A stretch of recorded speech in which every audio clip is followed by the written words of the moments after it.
My identity lies somewhere in between a steaming bowl of pho and Kraft macaroni and cheese. I am Vietnamese American. I left Vietnam when I was a really young child. I received a lot of criticism primarily from my mother, who actually said to me, you're no longer my daughter if you come back.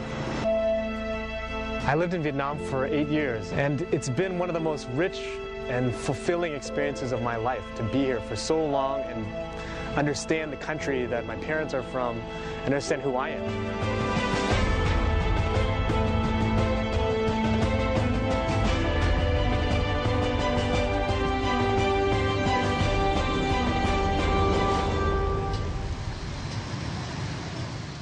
Hello and welcome to Talk Vietnam. The American war in Vietnam has ended for 4 decades now, but its effects still linger on in a group of people. And one of those groups of people is the second-generation Vietnamese diaspora, or first-generation Americans. And they've not gone through the war, they don't experience the subtlety and the difficulties of war, and they didn't see bomb craters either right outside of their homes. But for them, there's a little bit of a biasness, potentially brought forth by the memories of their parents, of their grandparents, who served with the Southern Vietnamese regime. So now, they're all back in Vietnam, some of them. We have 3 people right here with us in the studio today, and we're going to talk to them about their experiences, how they view the war, as well as how they view going forward. Hello, all 3 of you. Thank you so much for coming to the studio. Yeah, so first of all, tell us a little bit about your family history and how you grew up. Let's start with David, since you're closest to it. Thanks, Phoebe, so much. Pleasure to be here. So my name is David Duong, and I was born in Dalat, actually, and moved to the U.S. when I was 4 with my parents and family, and grew up in Michigan, and have been coming back off and on to Vietnam since 2004 in undergraduate, graduate, medical school, and now as a professional. And what about you, Quynh and Anh? So I was born in Da Nang in '73, and I left at the very end of the war in '75 as a refugee via boat, and I settled in the U.S. in San Diego, California. I came back to Vietnam at the very end of 1997, and I've been here since. And what about you?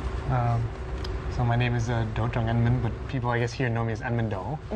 And I was born in the States, but my family history is my grandfather was the Vice Minister of Education in Vietnam, and his whole family left Vietnam quite early in the 60s.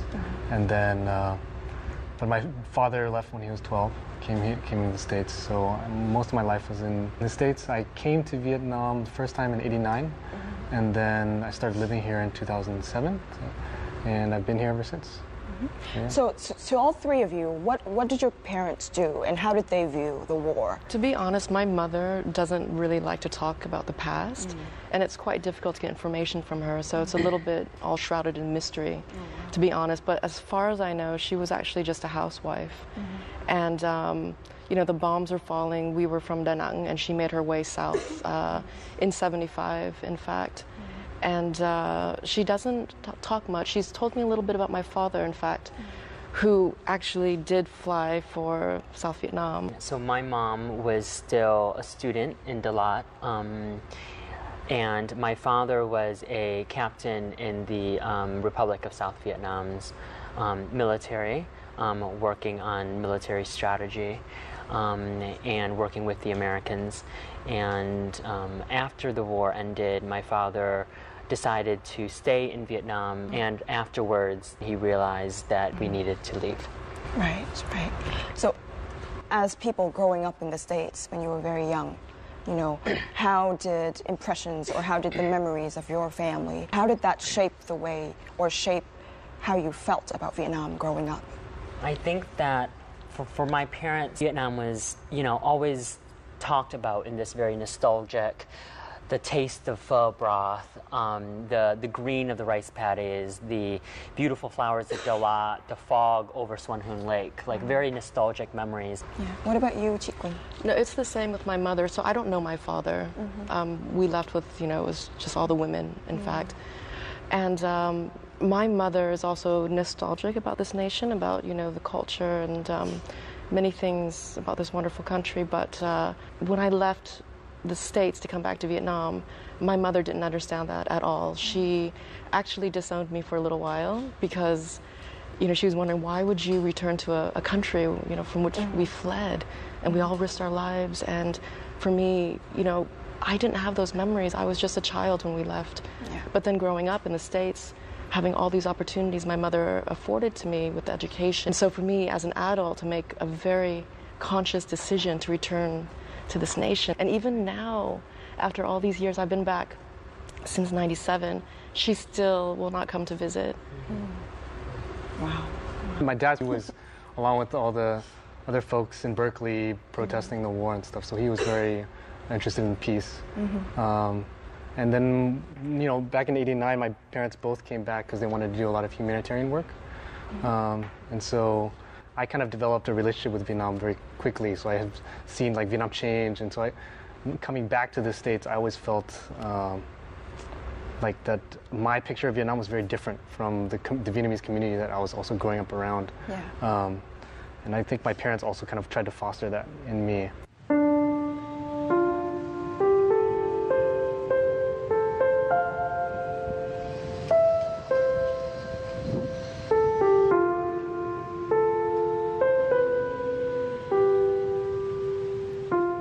Living away from Vietnam, the second generation of the Vietnamese diaspora had a vague impression about the motherland, mostly through the bitter memories of their parents or grandparents.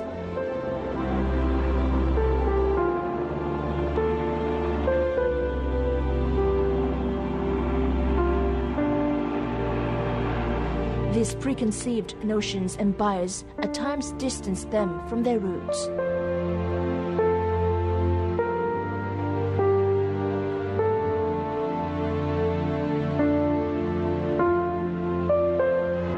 Vietnam when I was a really young child, and when I came back to this country, I had a lot of criticism, primarily from my mother, in fact, and she actually explicitly told me that I was no longer her daughter when I told her I was coming back here. Brought up in the United States, this generation of Vietnamese Americans were often called the banana generation, as they are yellow on the outside but white on the inside. My upbringing was quite American. All my friends were white Americans, and you know, we played hockey and watched TV all the time and played video games like a lot of Americans do.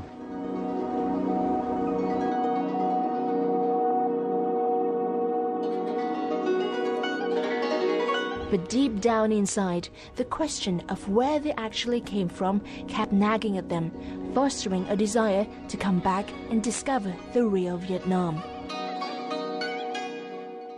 Let's say when you were growing up, you know, did the identity problem ever occur to you? And, you know, did you think of yourself as a Vietnamese? And if so, how? English is actually my native tongue. I grew up speaking English. And I, you know, being refugees as well, and there were 3 of us then, and we really wanted to assimilate into American culture. So we basically just eschewed our Vietnamese identity in the sense that we didn't really want to learn the language. We didn't want to associate with other Vietnamese. In fact, I didn't actually have Vietnamese friends growing up. If that's crazy. I lived in San Diego with a huge Vietnamese community, and I had no Vietnamese friends at all. I feel you. Yeah, I feel you too. Me neither. And then I studied art, and there were no Vietnamese in my program. I think I can definitely relate to you. You know, I actually hated being Vietnamese. I really kind of revolted against that. I was embarrassed of my parents because they spoke English with an accent, and I didn't want them to be seen. And I think back then in the 90s and in the late 80s, like America was like a melting pot. It wasn't like a tossed salad model, right? So you're supposed to assimilate.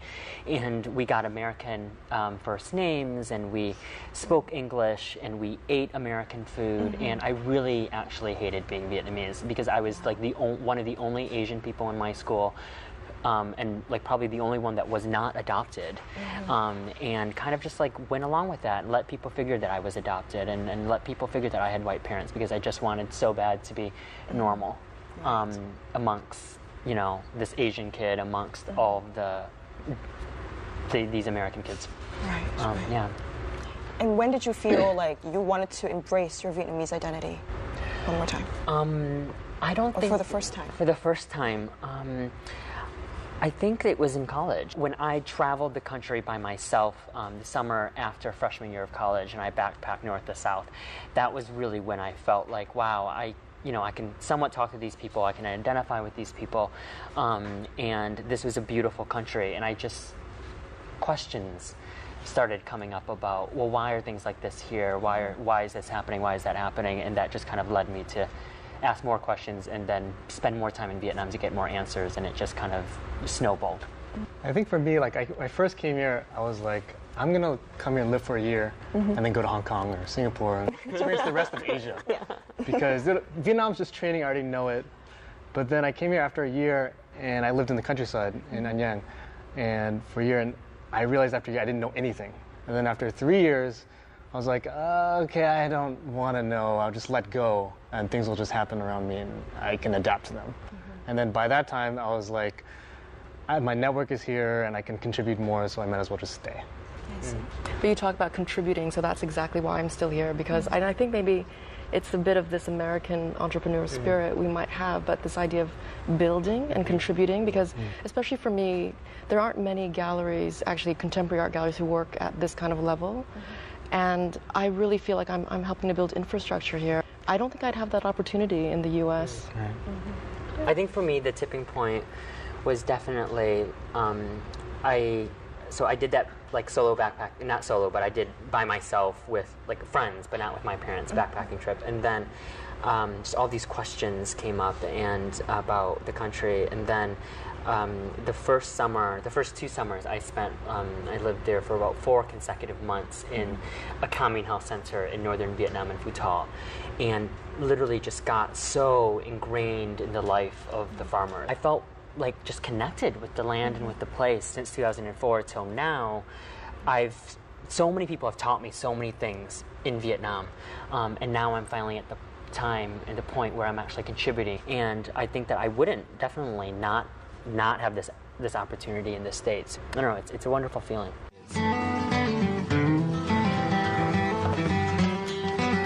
While studying international healthcare at the University of Michigan, David Duong formed an NGO named Crossing Borders. He took a team of Americans and Vietnamese Americans to volunteer at a health center in Dieu Linh Commune, Phu Tho Province. 3 summers from 2005 to 2007 were dedicated to compiling a complete report of the local nutrition conditions and understanding the Vietnamese culture and lifestyle. Here in Vietnam because I want to live like the people of Vietnam. I want to be able to help them, but in order for me to first help the people of Vietnam, I need to understand their life.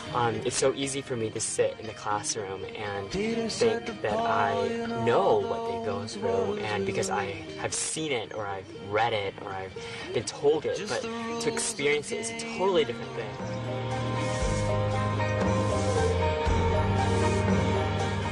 Thanks to this program, David underlined his determination to pursue a career in medicine and return to help Vietnam.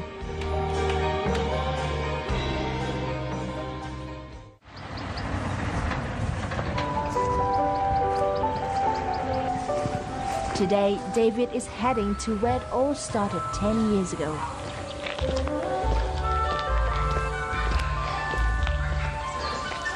Chào anh chị.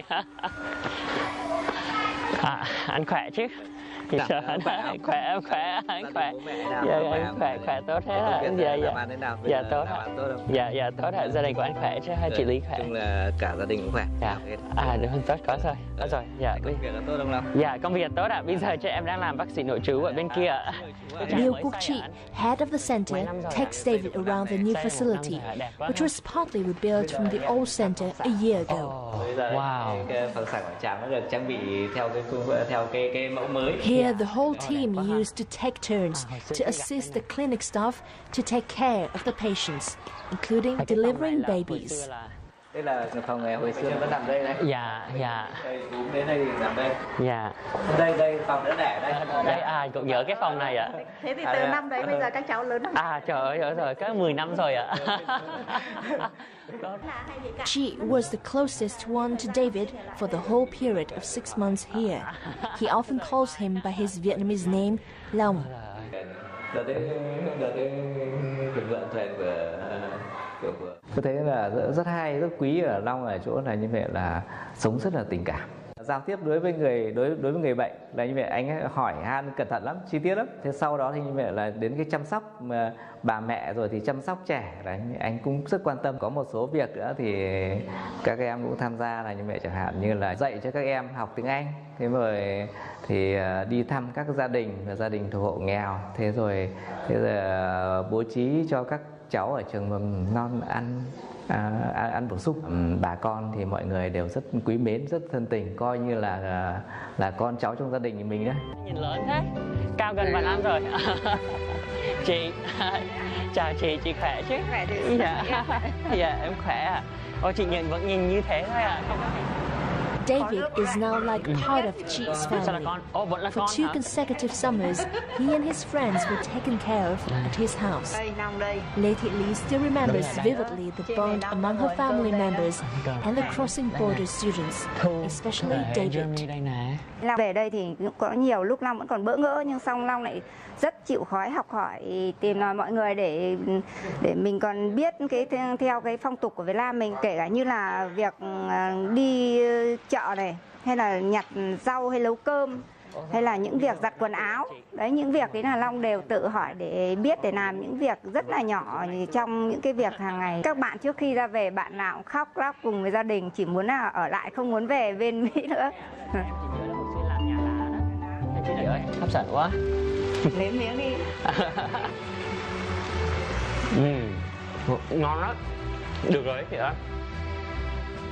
Such experience like this has not only melted away the preconceived notions that young Vietnamese Americans like David might have had before, but also given them a place to call home.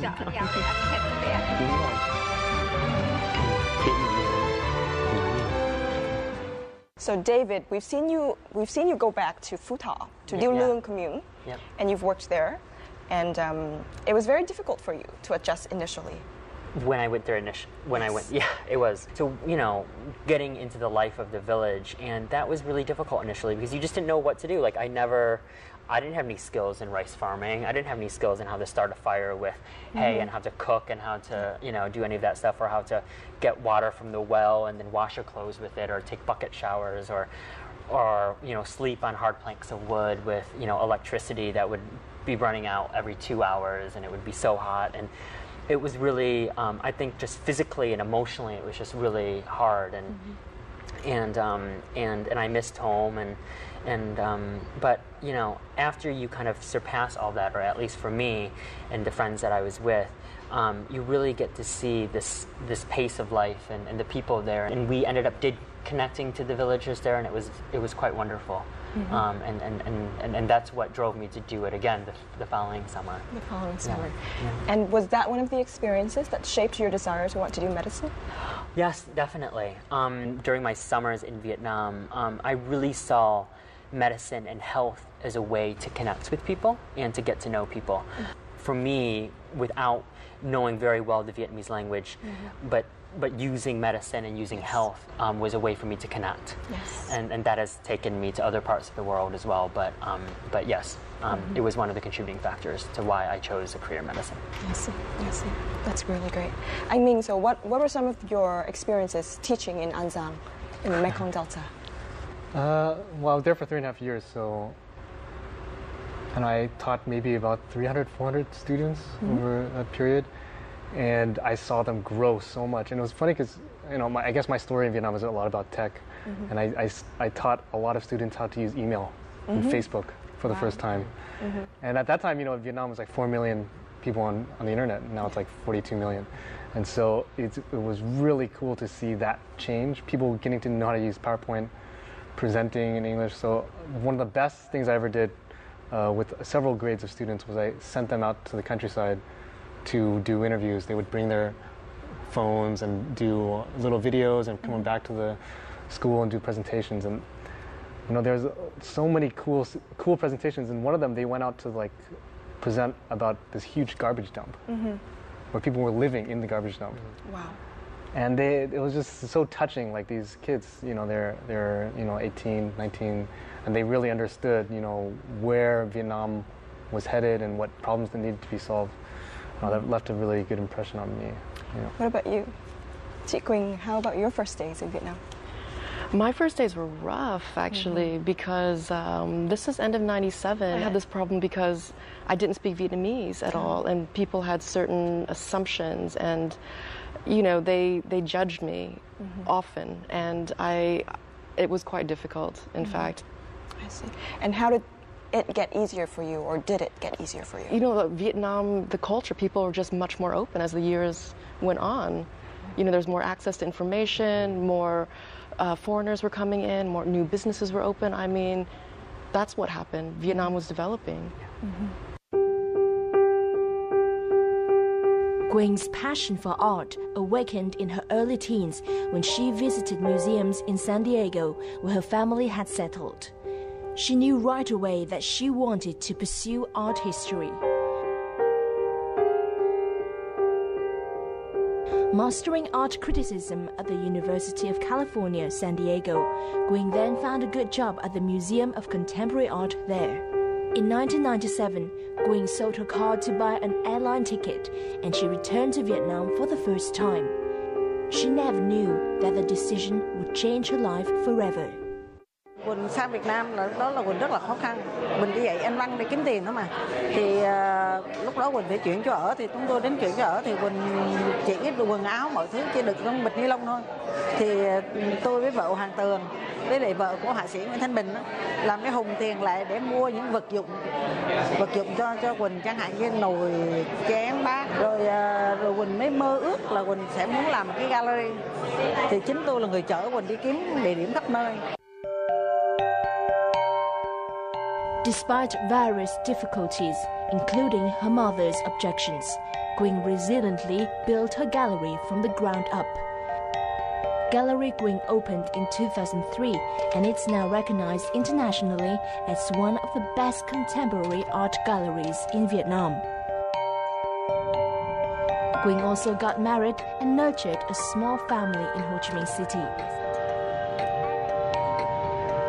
She now has a 4-year-old daughter named Nia An. For the last 18 years, Quynh mother has yet to visit Vietnam.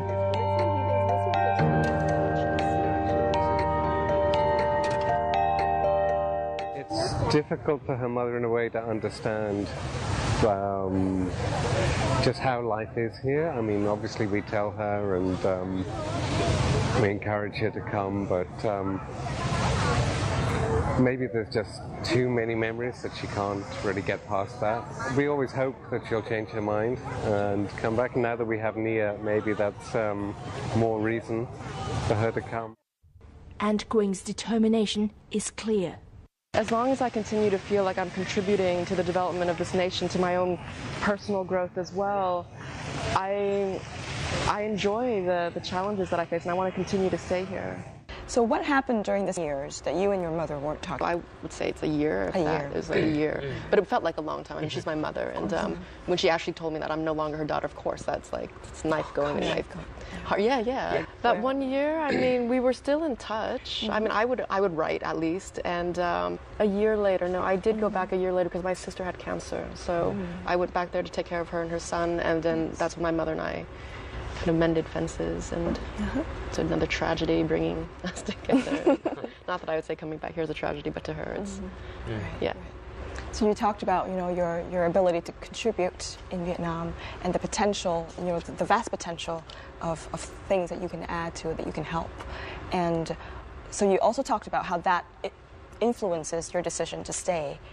When did you decide finally to stay in Vietnam? Was it right at the beginning or only after a few years and then you see the development? You know, I don't think I ever said I want to stay.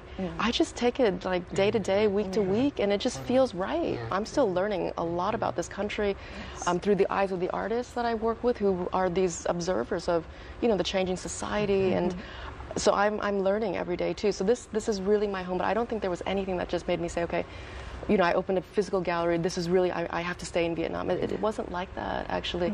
And to be honest, I'm doing a lot of traveling to promote my artists. So eventually, I would love to have another gallery outside Vietnam as well and just split my time.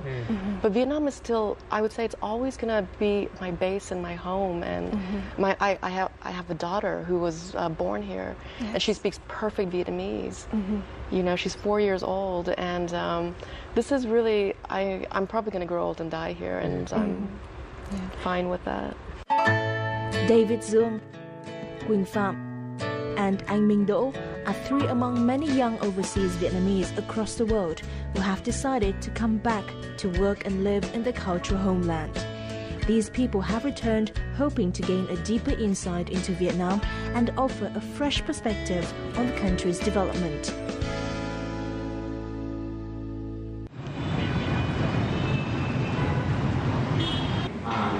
David Duong has been working for 2 years now on the Partnership for Health Advancement in Vietnam, also known as the High VN Project, a collaboration between Harvard Medical School and Ho Chi Minh City's University of Medicine and Pharmacy. Here, he has facilitated exchange activities between the two universities. He is also participating in a project to write a new curriculum for medical schools in Vietnam. David Duong đã đóng góp vào cùng với nhà trường cùng viết một cái dự án về đổi mới chương trình, và phải nói rằng David Duong là một cậu thanh niên hết sức là nhiệt huyết, hết sức nhiệt tâm và hết sức có năng lực, và đồng thời cũng hết sức là có cái tâm vì cái cộng đồng. Tôi không ngờ là bạn ấy trẻ mà bạn ấy lại làm việc, cái sức làm việc ấy phải nói là rất là mạnh.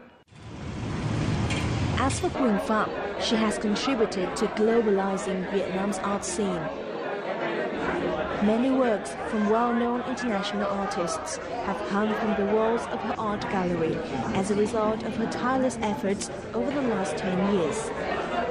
She's contributed for the past decade, and she ought to continue to rely on her instinct and to put on really high-quality shows as a demonstration for what an international standard of art can be, and highlight Ho Chi Minh City in that process. And she's also very serious about developing a worldwide profile to where Vietnamese contemporary art is also shown around the world. Sao La is a project under Gallery Quynh, launched in May 2014 within the grounds of the Ho Chi Minh City Fine Arts Museum. Sao La's mission is to make contemporary art accessible to the general public through educational programs. Chị Quynh chỉ đã quyết tâm để hỗ trợ cho các nghệ sĩ trẻ đương đại. Chị đã bỏ tiền túi của mình ra để cho mọi người có cơ hội được sáng tạo và làm việc một cách hết mức có thể. Mình rất là trân trọng việc đó. I want to help the young artists. I want to give them a platform to exhibit, but also give them a platform, give them a space to exchange ideas, you know, with their peers and also with the community. So it's also for the artists and it's also for our community. Anh Minh Do is a blogger on technology. He is a pioneering Vietnamese blogger on Tech in Asia, a popular website dedicated to tech business startups.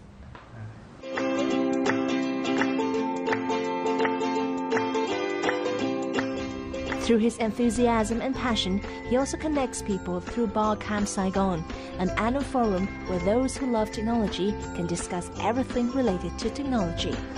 Today I'm planning to talk about my blog and share my experience about how to reach out to a larger community. And another topic that I'm looking forward to sharing is Facebook marketing, which is something that I do business in. Every year the topics are different, but usually it's around startup and technology and just things that the community is interested in. We don't organize any of the content. So we let the community, we let the audience choose what they want. So people will bring their topics in the morning, and then everybody can vote on which topics they want to hear. From back home Saigon, many young people have eyed good job prospects and adventure in Vietnam. How does it feel to nourish the next generation of artists right here in Vietnam? You know, it feels really great. I really hope they do something with that.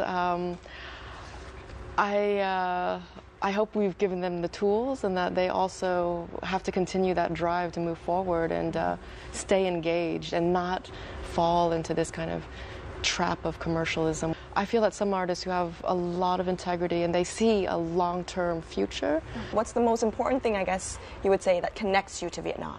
I guess I was in the last 2 or 3 years, I was in a very unique position in which I was like one of the only English writers about startup and technology in Vietnam. Mm-hmm. And so then I could be the voice for the Vietnamese startup industry, which connected me from Vietnam to the world. The thing that I guess connects me is that relationship with all these people, all my new friends, all my friends in Vietnam.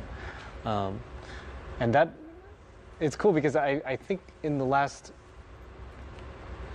3 years, there's been a shift from, maybe it's the industry that I'm in, is that there's been a shift from this mentality of, we can't do that, to why isn't somebody doing this? And I can't wait for the moment when people are like, I'm going to do this.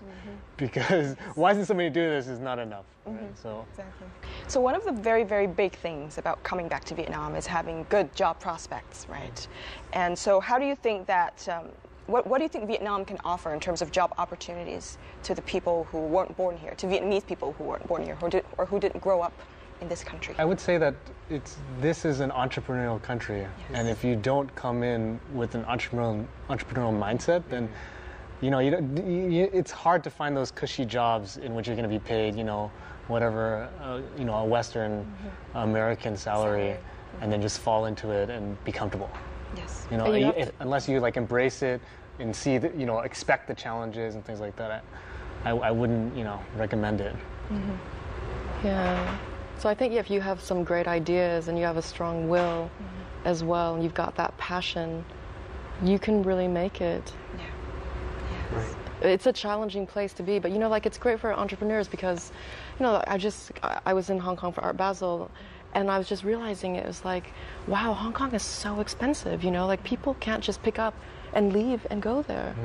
Vietnam's different. You can still live here relatively cheaply. So for young people with these great ideas and that ambition and that creative drive, they can do something. So in whichever sector.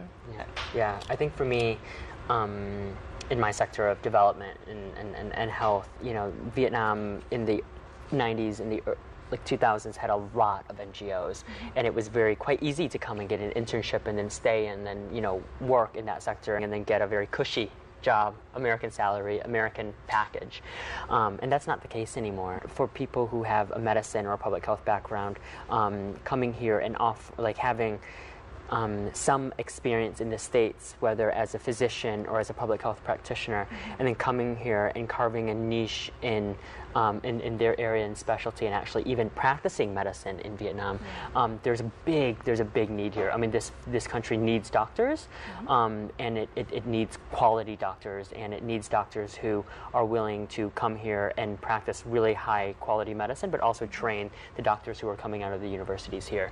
And there's a big need for that. So yeah, the opportunities are here. And David, so I have to ask you something about your linguistic experience or linguistic viewpoints. About the sang Mỹ và về Việt Nam. How does that come about? So for my undergraduate thesis, it was a thesis on development, which then evolved into the development of Vietnam and the land of dragons and fairies was the title of it, and there I explored a lot of words and how we've used them and how we've come to be, and one of those was về Việt Nam and sang Mỹ, and that is to come back to Vietnam and to go to America. Right, like literal translation. Because the word về conveys the sense of going home. Yes. Sang conveys this sense of I'm going somewhere, but I will with the intention of returning to that original place. And at least for me and the other Vietnamese people that I've known, every single time they refer to going to Vietnam, even though their life is in the States, they always say Về Vietnam. So even it's something where the language brings us home, you know? And I found that really, I don't know, that's something that I find lacking in American culture, is this sense of community and this sense of belonging. And maybe it is because my ancestors are here, and I can point to villages that my great-grandfather came from, or my, you know, but that sense of belonging, that sense of purpose, and that sense of place is really special.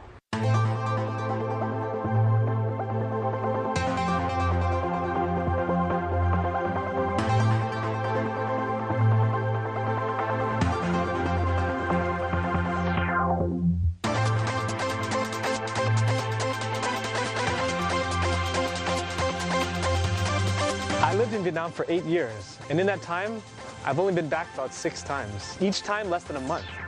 So in a way, I've been here full-time, non-stop.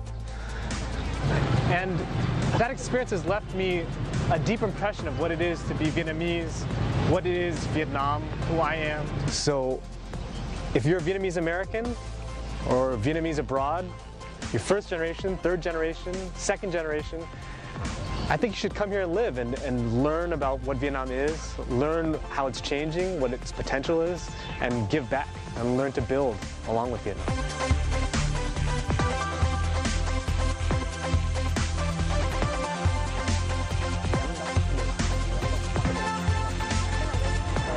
You have to make Vietnamese friends in Vietnam. It's the only way to get to know the culture and to get to know who people are and understand Vietnam. And that's what's helped me really understand what it is like to live here. Otherwise, I wouldn't be here if it wasn't for Vietnamese people.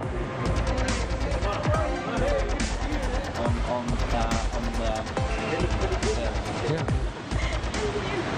Make friends with people who've been here for a really long time, who've been here for 1, 2, 3, 4 years or more. I know people who've been here for 20 years even. And it's people like that who have staying power, who knows what it takes to stay in Vietnam for the long term.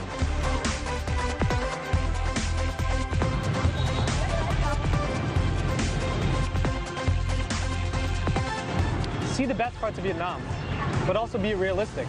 I mean, there's a lot of things about Vietnam that aren't so great. Loud traffic, all these things that are part of the culture that we don't understand. But at the same time, there's a lot of things to love.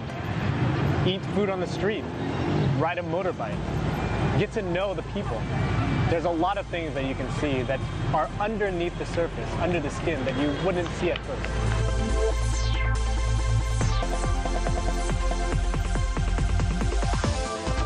Get involved.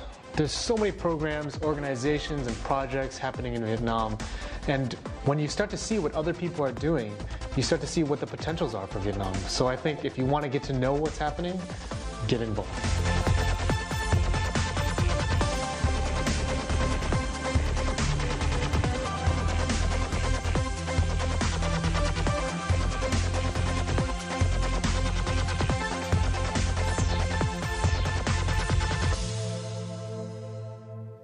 I mean, why did you decide to write the blog post of why Vietnamese Americans should come back to Vietnam? It actually came out of a conversation with one of my friends, Cian, who's a British VKO. Yes. And we were just chatting about how much that we felt that we could do, and how we felt how a lot of people were missing out on what was happening in Vietnam. So I always love to see more foreigners coming here. I also wanted to encourage more people to come here and invest into Vietnam, you know, in terms of their time, energy, and money as well. It's a global city, so that's what we want to communicate. Yeah. But it's also a time, like looking at education in Vietnam right now, and in Harvard, where I work in Vietnam is helping to kind of reform the medical education system. And there's a lot of political will to develop people who are students into physicians that can think creatively, think innovatively, work in groups and stuff, or to political will to change and revamp the primary care system into a system that actually is very functional and that the community and the people and the public trust. I guess April 30th, 1975 marked the end of the war. What is your hope for the future of Vietnam in terms of peace or in terms of development? What do you feel? You know, it's a country in transition. It's going through growing pains as well, but it's going to get there. Like you say, that political will, they're gonna get there. It's gonna be a gradual thing, though. I do see it, but it's happening, and it's exciting to see. I hope that Vietnam doesn't erode its culture too much. And you know, when I looked at Num specifically, you know, it's like there's 30 people in the world that know Num, who can talk authoritatively about it. And inside of Num and all these manuscripts are a lot of what people understand about the culture. And like, so one of the researchers was telling me that they brought an old manuscript from the village, they translated it, they gave it back to the village, and the village was like, that's why we do that. Like, that's why we do that ritual. We had no idea why we did that. And that changed subsequently why they do, like, their other behaviors. And so when I think about that, I wonder, what are we kind of losing, and are we able to take the past and then, you know, kind of transform it into a new culture in a kind of, I don't know, authentic way or not? Yeah, you made a comment earlier how you felt that the young generation actually are aware of the past, but they're moving forward. But sometimes I do get this feeling that the history is not, they are not terribly aware, actually, that they're really so much in the present and wanting to move forward that they're not studying the past. And that can be a little bit problematic, though. Yeah, that's right. I think my biggest fear is that, you know, the commercialization of Vietnam and, you know, really going towards the future at, you know, full speed ahead without looking at where we've come from and preserving that culture. You know, like, that's one of the reasons why I love Hanoi so much, is because that old quarter is a living, breathing old quarter, and like you peer into little doorways that open up into these big courtyards that 20 families still live in, and that's Vietnam for me. And then you go to Hoi An and their old quarter, and it's beautiful, and they've restored it, and there's art galleries and cafes, but it's very sterile because it's just built for tourists. And how do we preserve, you know, the Hanoi old quarter, but also modernize other aspects at the same time? So Anh Minh, I know you have a gift for us. You're going to play us a song called The Song of Hope, or Bài ca hy vọng. Why did you learn to play that song?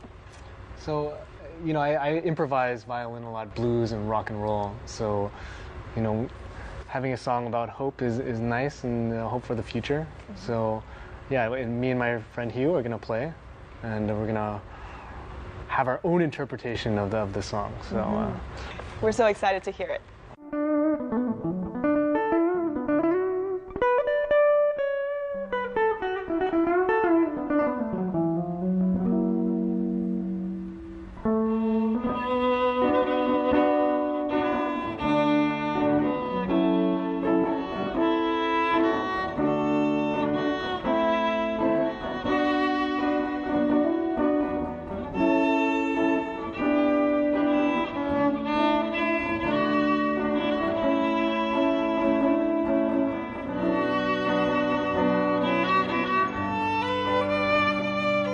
In Vietnam, people are very hopeful about the future.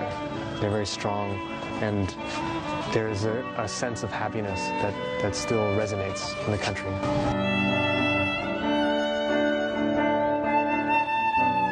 Being in Vietnam taught me what the word tình cảm meant, and to live not so individualistically as we live in America, but to live because of other people, and to live connected to your neighbors, to your friends, to your family, to your homeland.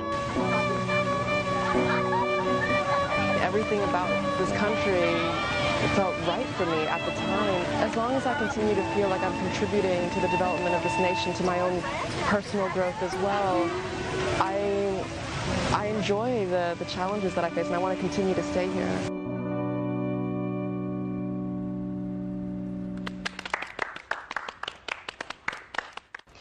The Song of Hope's melodies is the signal to Talk Vietnam's ending this time.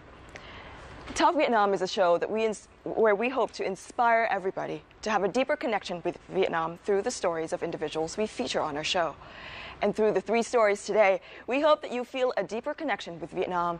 And if you're still pondering about whether to return to this country, we hope that we've managed to plant a little seed in your mind this time for you to come back and experience Vietnam for what it is today as compared to what it was in the past. That's it for Talk Vietnam this time. I'll see you again.